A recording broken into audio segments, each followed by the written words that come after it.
네, 새로운 임원단과 상임위가 확정되면서 9대 대구시의회도 본격적인 활동에 들어갔습니다. 최근 청부 입법 논란도 있었죠. 대구시의회가 대구시를 제대로 견제하지 못할 것이라는 시민들의 우려가 큰데요. 지난 시간 국민의힘 이재화 의원에 이어 오늘 뉴스 초대석에서는 대구시 의회 유일한 야당 의원인 더불어민주당 육정미 의원을 모시고 이야기 나눠보겠습니다. 의원님 안녕하십니까? 예, 안녕하십니까? 네, 수성구 의원으로 활동하시다가 이번에 시의회에 입성하셨죠. 첫 상임위가 교육위원회로 알고 있습니다. 부위원장이시죠? 네. 네, 이번 시의회 의정 활동 계획 어떻게 세우고 있습니까? 네. 7월 13일부터 294회 시의회가 시작되었습니다.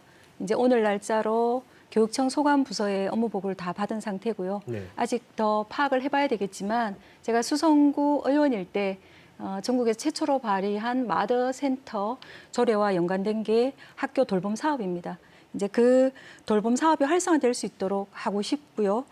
유치원 무상교육이 2024년부터 계획되어 있습니다. 네. 이제 돌봄과 교육의 전 과정의 공공화시키는데 힘을 보태고 싶습니다.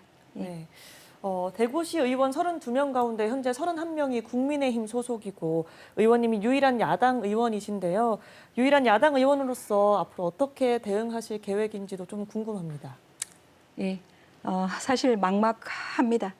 이제 이미 통폐합과 이제 임기 관련 조례들로 시의회가 안팎이 너무너무 시끄러웠습니다. 상임위에서 일부 개정 혹은 이제 원안으로 다 가결된 걸로 알고 있습니다. 같은 동료로서 이제 집행부에 질타를 하는 것이 제가 또 한 명이다 보니까 그 동료의 도움을 받아야 하니까 여러 가지 조심스럽습니다.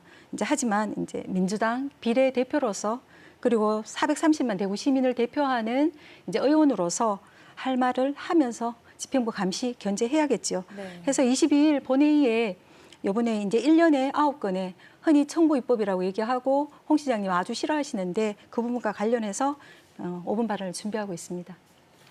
네, 지난 2018년 지방선거 때는 대구 시민들이 민주당에 거는 기대가 컸고 또 그만큼 또 지지도 보냈지 않습니까? 하지만 이번 선거 때는 지역구에서는 단 한 명도 당선되지 못했습니다. 이렇게 시민들이 민주당을 외면한 이유 뭐라고 보십니까? 이거 질문이 정말 좀 독한데요. 어쨌든 여당일 때 우리 민주당의 잘못이 크겠지요. 2020년 4월 총선에서 제가 수성구 수성갑 김부겸 전 총리 지역구였는데 낙선하셨습니다. 아시겠지만 이미 출구조사 때 다 알았고요. 저희들이 코로나라는 특수한 환경이 아니었으면 제 생각에는 우리 민주당 180석 확보는 어려웠을 거라고 생각합니다. 어쩌면 그게 더 독이 되었는지 모르겠습니다. 성찰할 수 있는 기회를 놓쳤고 이제 정권까지 이제 넘어갔으니까요. 그리고 또 이제 우리가 대선 지선을 거치면서 패배의 원인이 대구시당에 있지 않냐, 우리끼리 우리 안에서 서로 책임을 묻고 있어서 사실은 가슴 아픈 상황입니다. 물론 지도부로 한 것이 늘 패배의 책임을 지는 것이라면 그런 의미에서 원론적 책임이 있다고 생각합니다. 네. 여당이었던 민주당의 잘못이 크다고 말씀하셨는데 대선과 지방선거 이후 최근까지도 사실 대구시당 내부에서도 혼란스러운 상황 계속되고 있지 않습니까? 이 상황에서 의원님의 역할이 좀 클 것 같은데요. 시당의 혼란 어떻게 수습하실 계획이신지 한번 알려주시죠. 제가 또 그 혼란의 와중에 비례대표가 되다 보니 이제 팔이 안으로 굽는다면 당이 시끄럽지 않았던 적이 있습니까? 그렇게 이해해 주시고요.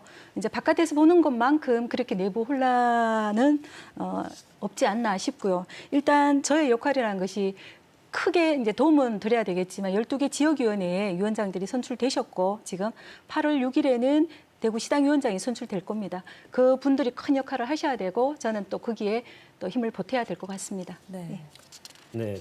홍준표 대구시장이 신공항과 취선 등 주요 현안에서 전임 시장과 전혀 다른 행보를 보이고 있는데요. 지금 홍준표 시장의 정책 방향 어떻게 보고 계십니까? 예, 좋은 정책이냐, 그 정책을 펴는 사람이 올바른 방법을 구현하느냐는 다른 문제인 것 같습니다. 해서 이제 홍 시장님께서 하시는 정책 방향에 대해서 지금 논할 단계는 벗어난 것 같습니다. 죄송합니다. 너무 일방적이세요. 이건 참 문제죠. 상황 판단을 마치고 본인과 여론에 이제 큰 영향을 미치지 않는다라고 판단되시면 모든 걸 불필요한 잡음이라고 생각하시는 거 같습니다. 이제 소통의 절차, 약속 같은 걸 불필요하다고 생각하시는 거죠. 이건 법의 테두리 안에서 이제 행정 권력을 행사하는 단체당의 태도로는 저는 맞지 않은 게 아닐까 이런 말씀을 감히 드리고 싶고요. 행정 권력, 정치 권력, 이제 사법 권력이라는 것이 법 테두리 안에서 움직이는 것이거든요. 이렇게 법의 테두리를 정해놓은 것은 인간의 이기심과 독단이라는 것이 이게 놔둘 때 어디로 갈지 모르기 때문입니다. 이제 이번 294 임시회에서 이미 그러한 문제점들이 많이 고스란히 다 드러났습니다. 그래서 의회는 그 큰 부담을 사실은 시장 거숙이라는 부담을 지고 가야 되기 때문에 시장님은 의원들에게도 못할 걸 하신 것 같습니다. 아무리 좋은 정책도 이런 방식으로 풀어내신다면 결코 좋은 결과를 볼 수 없습니다. 좀 개선되기를 바라는 마음입니다. 네, 바른 목소리로 대구시 의회에서 좋은 활약 기대하겠습니다. 지금까지 육정미 더불어민주당 대구시 의원이었습니다. 오늘 말씀 고맙습니다. 감사합니다.